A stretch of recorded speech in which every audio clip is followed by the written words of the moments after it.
Let's take a look at Leet code question 226, invert a binary tree. And this is a great question to practice depth first search and also breadth first search, as we'll be able to apply that algorithm to this question.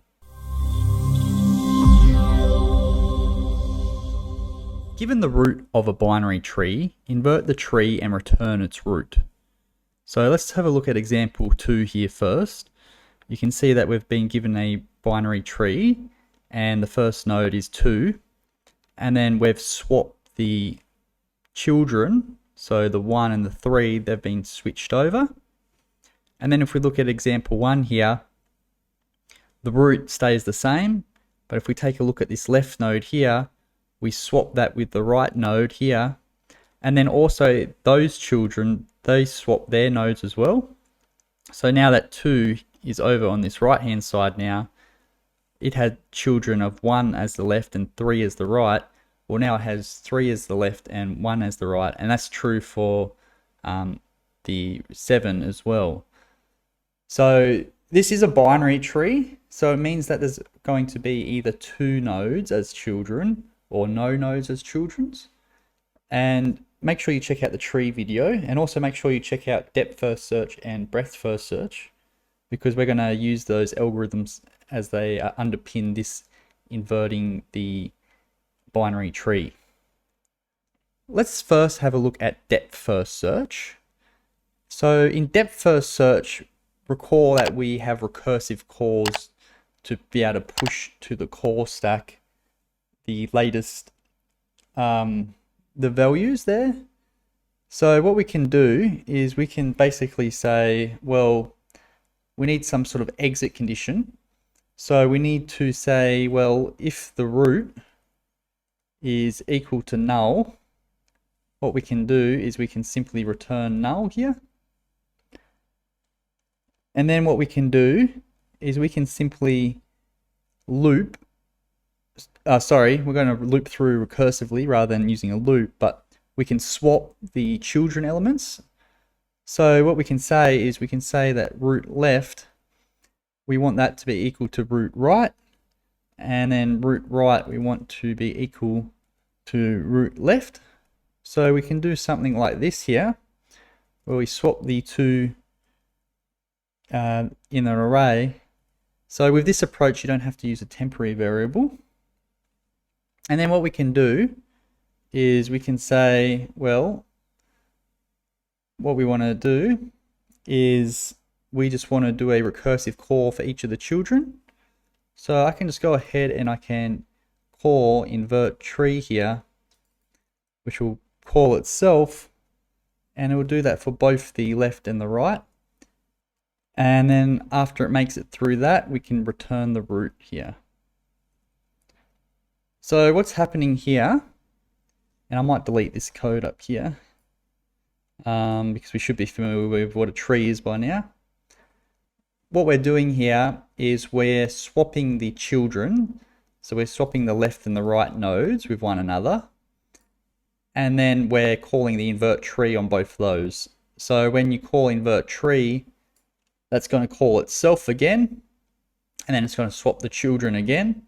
And it's going to do that until this is null, because the children can be null.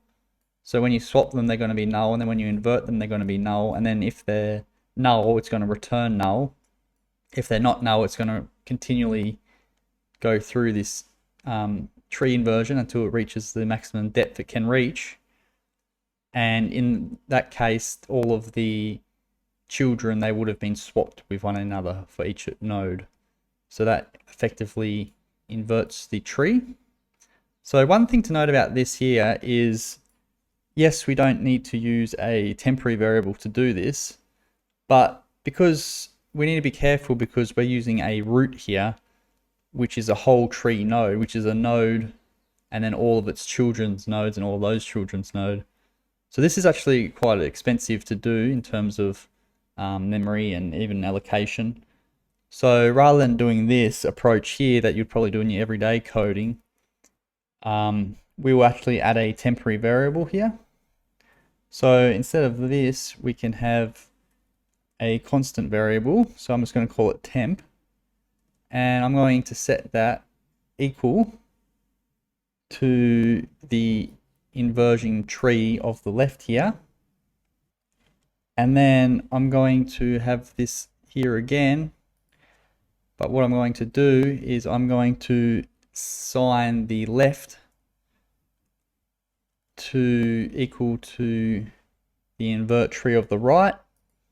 And then I can say, okay, well, I can set the right equal to the temporary variable. And then that way we've actually just here we've just pointed towards something that already exists. And then that way we're not needing to, you know, have that reassigning for every value. So let me just run that. And that seems to be accepted. However, we can do better than that. That's depth first search. And let's take a look at breadth first search.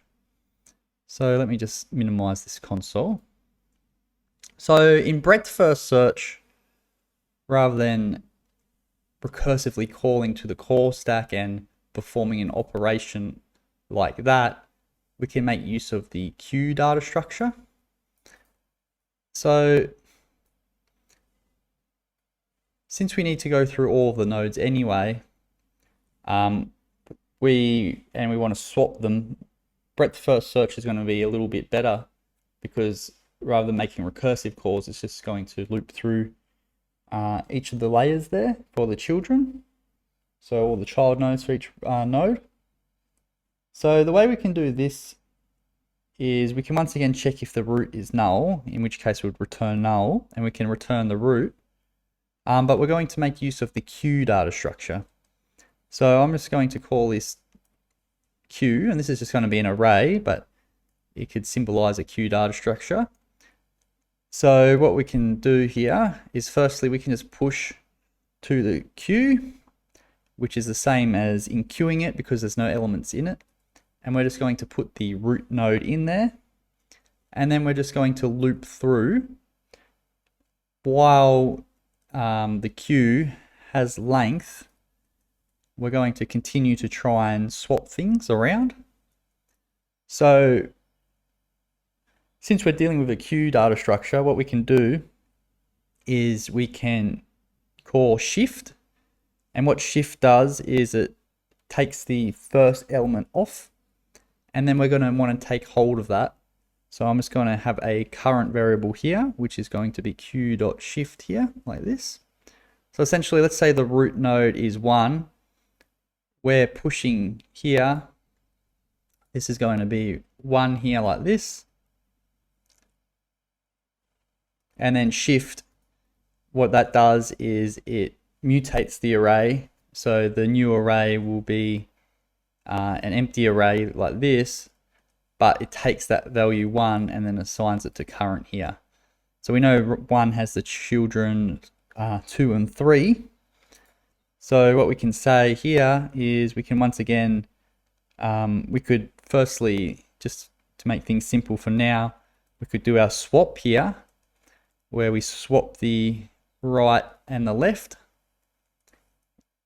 by doing this. Now this isn't going to be the most efficient way, but it's the simplest in terms of coding.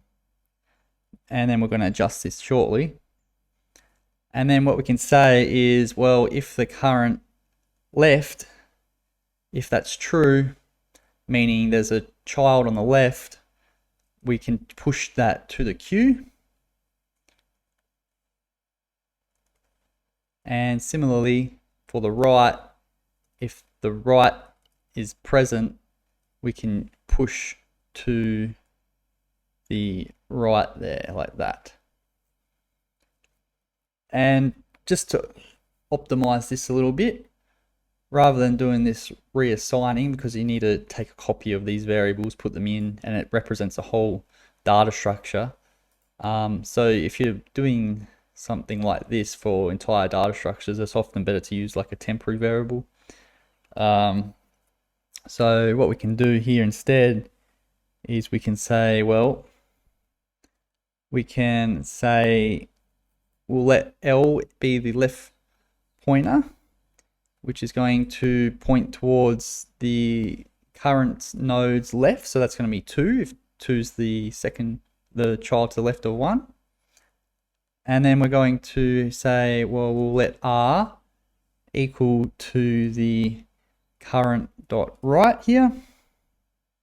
And then we can just simply say, well, current dot left is equal to right, and current, oh sorry, not right, r, and current dot left, right is equal to L here.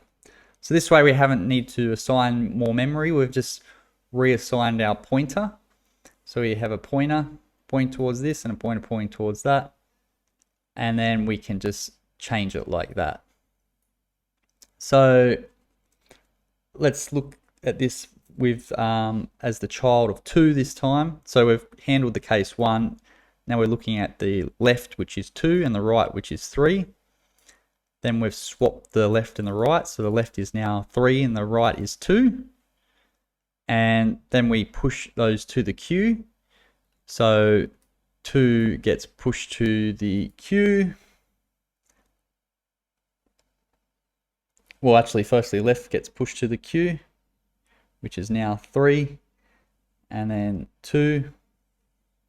And then the same thing happens there. So then we go through that. 3, I believe, had its, I can't remember exactly what the numbers were, but you go through those children again, and you just repeat this process. And because you're looping through things, this is for both depth first search and breadth first search, you're just doing a while loop. You're doing a memory lookup for each of the nodes, and the time complexity is going to be O of n.